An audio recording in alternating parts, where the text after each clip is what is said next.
Now, we have a big show planned for everybody, and today we're going to focus mainly on the Super Bowl. And obviously, biggest game of the year, huge, enormous game. We're going to break it down section by section and talk about each team's strengths and weaknesses. The first thing I want to talk about, though, Lance, let's talk about the Kansas City offense. What do you got for me? Okay, Kansas City offense, number one offense in terms of total yards during the regular season. They were about 414 yards per game. And their offense mainly boils down to three important people. That's, of course, quarterback Patrick Mahomes, reigning Super Bowl MVP, and, of course, Super Bowl champion. And you have Travis Kelce and, of course, Tyreek Hill. So before we go any further, remember that these two teams already met in the regular season. And we couldn't help but wonder that Tyreek Hill certainly torched and capital torch the Tampa Bay secondary. He had like 200 yards already in the first half alone, ended with 269 with 3 touchdowns. And here are some quick facts for you, John. So the tandem of Patrick Mahomes, Travis Kelce, win-loss record 14-1, 316 passing yards in 2020, and Kelce with 1,416 yards is most by the tight end in NFL history and second among active players. Wow. So Kelce also passed Rob Gronkowski for most receiving yards by a tight end in a single season in NFL history. Wow. So they are going to be a matchup that we have to anticipate in this coming Super Bowl. Here's another one. Tyreek Hill had 13 receptions for 269 yards and 3 touchdowns against the Buccaneers in Week 12. Majority of the damage, though, came against a single high safety, as per Pro Football Focus. Here are some quick stats about Kansas City offense because they've just been dominating all season. So whenever Tyreek Hill, John, lines up in the backfield, here's what Patrick Mahomes has done. 10 completions, 110 yards, 3 touchdowns. So Tampa Bay has to key on Tyreek Hill whenever he lines up on the backfield. Good things happen usually to Kansas City. Here's another one. 74% of the Chiefs' red zone touchdowns have come using motion offense, play action, motion offense. And that is the highest in the NFL, John. So it's like 3 out of 4 opportunities almost that you score a touchdown. So with those numbers, it just goes to show that in some ways, the Tampa Bay defense has their hands full against Kansas City and Patrick Mahomes. But here's an outlier, or here's a mulligan for you, John. The O-line of Kansas City has just been decimated. Eric Fisher won't play. Fisher out. Yeah. Mike Remmers will take his place. He has done admirably throughout the season, but he's still no Eric Fisher. And we all know that the strength of Tampa Bay on defense is pass rush. So that could be like a big question mark for Coach Andy Reid and their offensive coordinator, Eric Bieniemy, coming into this game. We touched on a few things. I'll try to break each one down one at a time. First of all, let's talk about Travis Kelce. Calling Travis Kelce a tight end is, to me, there's got to be a new definition for what these guys do.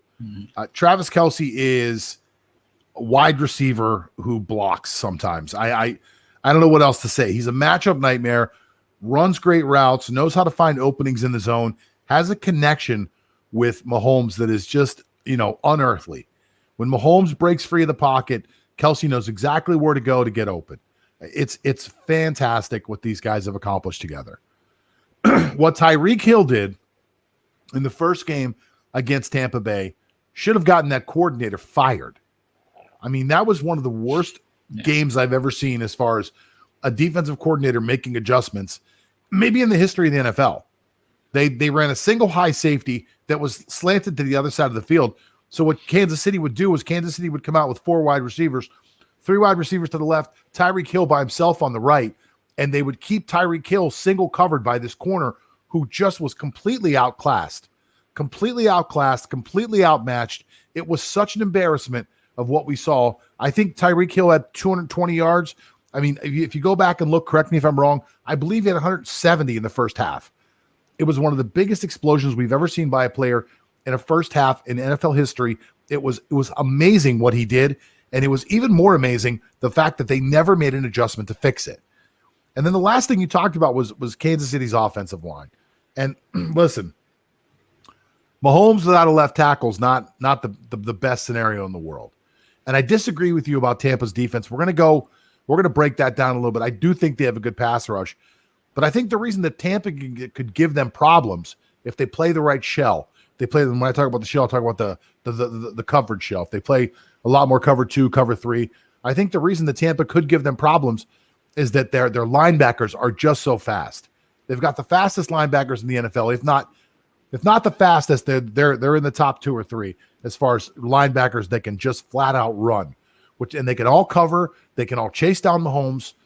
Mahomes not having a swing tackle, a left tackle, is actually something that he can work with, though. And that's really the dangerous part about Patrick Mahomes.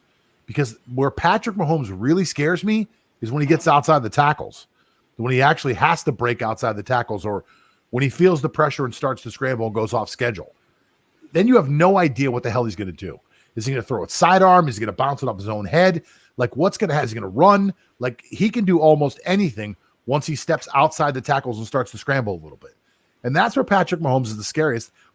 And not just off his own talent, but because your Tyreek Hills, your Travis Kelce's, your Sammy Watkins, they know he's breaking the tackles. They know he's breaking out outside. He's buying time, and they're getting open. And that's where he really kills you. Like, to me, this is a tough matchup for Tampa Bay. Just talking about Kansas City's offense, if they can run the ball, and I think what Andy Reid's going to do in the first quarter, and let's see if I'm right, he's going to come out, a lot of motion like you're talking about. Because let me tell you, when you're lined up and you see Tyreek Hill go in motion, or any of these really fast guys they have run across the field in motion, watch the defense. The defense is set. They know what's going on. And then it's that moment where they go, oh, crap. Oh, who do I have? I got this guy. That one moment of confusion, and that's how. And then you go play action. So you're stacking confusion on top of confusion. So if you can start to show the face of there's motion and we run, there's motion and we run, and you're actually getting yardage, it's a nightmare to cover. It's a nightmare. By the way, Lance, before we go any further, I want to tell everybody we had a little poll that we ran on Facebook and on Instagram. Our What's on Sports poll. Who's winning the Super Bowl? The current results right now. This is just fan base. This is not people gambling. Just the fans. 64% think that the Chiefs are going to win. 36% think that the Bucs are going to win. That's very interesting. Very interesting.